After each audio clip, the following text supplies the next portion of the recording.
पोटनिवडणूक होती आहे ही सहानुभूतीच्या पार्श्वभूमीवर होती आहे याची आम्हा सगळ्या कार्यकर्त्यांना कल्पना आहे. तरीसुद्धा या शासनाविषयी आमच्या मनामध्ये आमच्यावर अन्याय होतो आहे, आम्हाला डावललं जातं आहे किंवा ओबीसींचे प्रश्न सुटत नाही किंवा आमच्या मागण्यांना वाटाण्याच्या अक्षता लावण्याचं काम या महाराष्ट्रातले सत्ताधारी करत आहेत. आरक्षण तर आमचं पूर्णतः गेलेलंच आहे, त्यावर आम्ही बोलणारच नाही. आम्ही आता प्रचंड नाराज आहोत. पण 18 महामंडळं स्थापन केली, त्याला अध्यक्ष मिळत नाही, स्कॉलरशिपचे पैसे मिळत नाही, महायुतीला पैसे मिळत नाही, असे असंख्य प्रश्न आहेत. आम्हाला कल्पना आहे की ही सहानुभूतीची निवडणूक आहे, इथं काय होणार आहे, कशी यंत्रणा असणार आहे, या सगळ्या गोष्टीची कल्पना आहे. पण आमच्या सगळ्या कार्यकर्ते आम्ही चळवळीतले आहोत, लढवय्ये आहोत.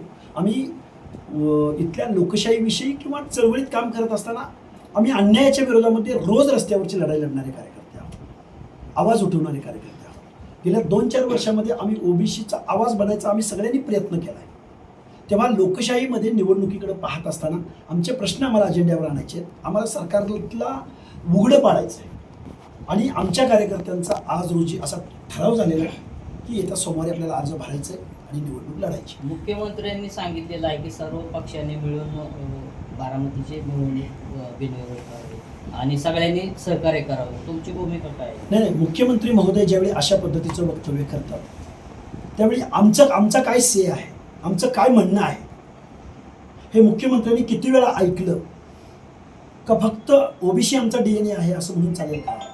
ओबीसी आमचा DNA आहे असं म्हणत असताना आताच्या ज्या पंचायत राजच्या निवडणुका झाल्या तिथं आमच्या महत्त्वाच्या जागा ह्या गेलेल्या आहेत ओबीसीच्या, म्हणून ओबीसी खूप ठिकाणी आमचा डावलला गेला, अर्ध्याहून जास्त ठिकाणी. त्यामुळे आमच्या मनामध्ये प्रचंड चीड आणि राग आहे आणि आमचे प्रश्न अजेंड्यावर आणण्यासाठी आम्ही एखाद्या योद्ध्याप्रमाणे निवडणूक लढणार आहोत. लोकशाहीच्या निवडणूक न होणं म्हणजे लोकशाहीला मारक आहे. उद्या सहानुभूतीच्या जोरावर बिनविरोधचं हे पॅड खुद्द अजितदादा पवारांनी सुद्धा लक्ष्मणराव जगतापांच्या विरोधामध्ये पिंपरी चिंचवडमध्ये उमेदवार उभा केला होता आणि ज्या मुख्यमंत्र्यांनी आव्हान केलं त्याच मुख्यमंत्र्यांच्या पक्षाचा उमेदवार सोनेरी आमदार रमेश वांजळेंच्या विरोधामध्ये उभा राहिला आणि त्यांनी निवडून आणला. त्यामुळं तुम्ही ज्यावेळी बिनविरोधची मागणी करता त्यावेळी तुम्ही थोडंसं आरशात पाहिलं पाहिजे आणि आम्हालाही काही से आहे आणि आमच्याही काही मागण्या आहेत. या मागण्यावरती कधीतरी चर्चा घडवावी मुख्यमंत्री महोदयांनी, मग बिनविरोधची अपेक्षा करावी. उद्याचा दिवस आहे, परवाचा दिवस आहे, मुख्यमंत्री महोदयांनी आमचं काय म्हणणं आहे आमच्या सर्व कार्यकर्त्यांचं हे ऐकावं, ऐकून घेऊन मग बिनविरोधची भाषा करावी. आमचं न ऐकता जर कोण बिनविरोधची अपेक्षा करत असेल तर आम्ही चळवळीचे कार्यकर्ते म्हणून लोकशाहीच्या सन्मानासाठी ही निवडणूक लढणार आहोत. मग आम्हाला कुणी काही म्हणू. काँग्रेसने देखील ही निवडणूक लढवण्याचा निर्णय घेतला आहे. तुम्ही देखील मागील वेळेस ज्यावेळेस बोलणं केलं होतं त्यावेळेस तुम्ही बोलला होता की काही राष्ट्रीय पक्षांची आमचं बोलणं सुरू आहे. मग काँग्रेसची या संदर्भात तुमची काही बातचीत झाली का? कारण काँग्रेसने देखील ही निवडणूक लढण्याची भूमिका घेतली. हे बघा, राष्ट्रीय पक्षांच्या अनेक लोकांचा संपर्क झाला आहे का? तर झाला आहे, पण ही वेळ आजची नाही. ही वेळ 1-2 दिवसानंतर परवा तेरवा ह्या गोष्टी क्लिअर होतील. पण मी तुम्हाला एकच सांगतो, एकाच एक लढत होईल आणि अतिशय चांगल्या पद्धतीची लढत होईल. मग त्यामध्ये अनेक राष्ट्रीय पक्षसुद्धा आमच्या बरोबर असतील, हे मी जबाबदारीनं सांगतो. फक्त मी डिटेल सांगत नाही, त्यासाठी आपल्याला काही तासांची वाट पाहावी लागेल. बारामतीकर नेमके कोणासोबत आहेत हे जय पवारांनी माध्यमांशी संवाद साधला आणि त्यांनी असं म्हटलं की बारामतीकर हे नेमके कुणाच्या सोबत आहेत हे बारामतीकर निवडणुकीतून दाखवून देतील. तुम्हाला काय वाटतंय? खरं तर जय पवार आज बारामती तालुक्याच्या दौऱ्यावरती होते आणि एकंदरीत ही निवडणूक बिनविरोध व्हावी अशी देखील त्यांनी इच्छा व्यक्त केली. माझी पत्रकार बांधवांना हात जोडून विनंती आहे, गेल्या 2 वर्षापासून गावगाड्यातल्या एक तुम्ही सर्वे करावा. गावगाड्यामध्ये आम्ही किती वेळा गेलो, प्रत्येक गावामध्ये, वाड्यावरती, वस्त्यावरती, बारामती शहरामध्ये, मग साठेनगर असेल, अमराई असेल, अनेक भागामध्ये ज्यावेळी शौचालयाच्या टाकीचा स्फोट झाला त्यावेळी इंटरनॅशनल सिटीमध्ये गणना करणाऱ्या पवार कुटुंबियांच्या बारामतीमध्ये साठेनगरमध्ये शौचालयाचा स्फोट झाल्यानंतर जवळजवळ 3 महिला आणि 2 मुलं जखमी झाली होती. त्यावेळी जय पवार कुठे होते, पार्थ पवार कुठे होते, सुनेत्राताई कुठं होत्या किंवा त्यांच्या महानगरपालिकेचा आयुक्त कुठं होता? जाऊ द्या, पवार फॅमिली खूप इंटरनॅशनल नेते आहेत, बहारीन वगैरे, पण इथला तुमचा आयुक्त कुठं होता कार्पोरेट तुमच्या या नगर परिषदेचा? त्यांच्यासुद्धा चेहऱ्यावरची रेष हल्ली नव्हती. आम्ही तिथं व्हिजिट केली.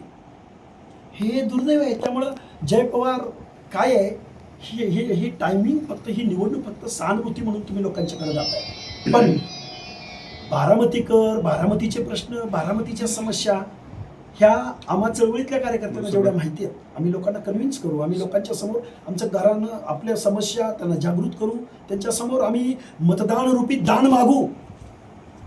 आम्हाला कल्पना आहे, आम्ही ग्रामपंचायतीचे सदस्य सुद्धा नाहीत आमच्या कुटुंबामध्ये कोण, कल्पना आहे आम्हाला, पण आम्ही बाबासाहेबांच्या संविधानाचं वारं प्यालेली लेकरं आहोत. त्यामुळं कोण पैशाच्या जोरावर, नावाच्या जोरावर, सहानुभूतीच्या जोरावर, सत्तेच्या जोरावर चळवळीतल्या कार्यकर्त्यांना किंवा लोकशाहीला चिरडू पाहत असतील तर लोकशाहीच्या सन्मानासाठी आम्ही निश्चित सोमवारी वेळी तुम्हाला कळेल. मुख्यमंत्र्यांनी तुम्हाला जर फोनवरून जर चर्चा केली तुमच्याबरोबर, फोनवरून चर्चा वगैरे असं काही नसतं. आमने-सामने बैठक होईल, आमच्या प्रश्नावरती काय होईल वगैरे वगैरे, पण खूप कमी काळ आहे असं आमचं म्हणणं आहे. हे मागं व्हायला पाहिजे होतं. आत्ता एवढ्या कालावधीत किती होईल याच्यावर आमची शंका आहे, कारण उद्या रविवार सुट्टीचा दिवस आहे. आता चर्चा झाली तर तुम्ही तुमची भूमिका ठाम आहे. अरे आमचे प्रश्न काय आहेत? आम्ही स्कॉलरशिप मागतोय, आम्ही वसतिगृह मागतोय. आमचे प्रश्न काय आहेत? बिंदू नियमावलीनुसार आमचं नोकर भरती करा. आमचे प्रश्न काय आहेत की मूळ ओबीसींना संविधानाप्रमाणे प्रतिनिधित्व मिळालं पाहिजे, त्या सुद्धा आमच्या जागा गेल्या. आणि सगळ्यात जास्त ओबीसींच्या मूळ ओबीसींचं शिरकाण कोणी केलं असेल तर ते भाजपनं केलं आहे, असा माझा पूर्ण विचारांती, पूर्ण अभ्यासांती समज झालेला आहे.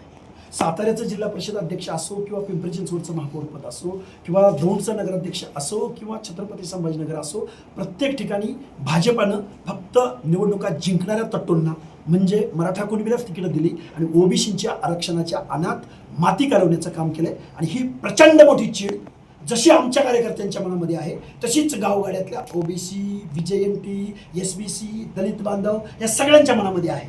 आम्ही प्रबोधनाच्या पातळीवरती ही निवडणूक घेऊन जाऊ आणि मतदारांना आव्हान करू. तुम्हाला किती विश्वास वाटतोय की बारामतीतील ओबीसी बांधव तुमच्या बाजूने उभा राहतील? आम्हाला लढायचं माहिती आहे, आम्ही ज्या तालमीत वाढलोय, आम्ही ज्या चळवळीत वाढलोय, आम्हाला संघर्ष करायचं माहिती आहे, आम्हाला संविधानाचा सन्मान करणं माहिती आहे, लोकशाहीचा सन्मान करणं माहिती आहे. मग पुढं आमचं काय होणार आहे याचा आम्ही विचार करत नाही. बारामतीत वातावरण जे आपण पाहिलं तर एकंदरीत भावनिक वातावरण, मग या भावनिक वातावरणामध्ये लक्ष्मण हाकेंचा टिकाव लागेल असं वाटतंय का? कुणाच्यात भावनिक वातावरण आहे? जनतेमध्ये आहे का, नेत्यामध्ये आहे का, पवार कुटुंबात आहे? कुणामध्ये भावनिक वातावरण आहे? जनतेमध्ये. मग पवार कुटुंबियात भावनिक वातावरण नको का? घरातला एवढा कर्तृत्ववान करता पुरुष गेलाय आपल्या घरातला, अरे त्यांच्या डोळ्यातून टिपा आली पाहिजेत. सामान्य जनतेनं भावनिक व्हायचं का? काय सवाल आहे हा? उद्धव ठाकरे यांनी देखील सुनेत्र पवार यांना पाठिंबा दिलेला आहे. शरद पवार देखील बिनविरोध निवडणूक व्हावी यासाठी प्रयत्न करत आहेत. हे बघा, उद्धवजी ठाकरे साहेब खूप मोठे नेते आहेत, पक्षाचे प्रमुख आहेत. शरदचंद्रजी पवार खूप मोठे नेते आहेत. आम्ही चळवळीतले कार्यकर्ते आहोत. त्यांनी कुणाला पाठिंबा द्यावा, कुणाला घ्यावा, महाराष्ट्रातल्या सामान्य जनतेला कोण कुठल्या पक्षात आहे, कोण कुणाच्या बाजूने, कोण कुणाच्या ताटात जातोय, कोण कुणाच्या घरात राहतोय, हे सामान्य माणसाच्या आकलनाच्या पलीकडे महाराष्ट्राचं राजकारण गेलेलं आहे. आम्ही चळवळीतले कार्यकर्ते आहोत. आम्हाला लढायचं आहे, आम्हाला संघर्ष करायचा आहे, संविधानाचा सन्मान करायचा आहे. लक्ष्मण हाके पोटनिवडणूक लढण्याच्या भूमिकेवर ठाम आहेत आणि किती तारखेला तुम्ही फॉर्म भरणार? अरे एकच दिवस राहिला, आता कुठली तारीख? सोमवारी एकच दिवस आहे ना. तुम्ही अपक्ष लढणार आहेत की पक्षाकडून? अरे राष्ट्रीय पक्ष संपर्कात आहेत म्हटलं ना मी तुम्हाला. राष्ट्रीय अपक्ष पक्षाकडून सोमवारी तुम्ही थोडे विपुल तास घ्या. द्या ना, थोडे तास द्या.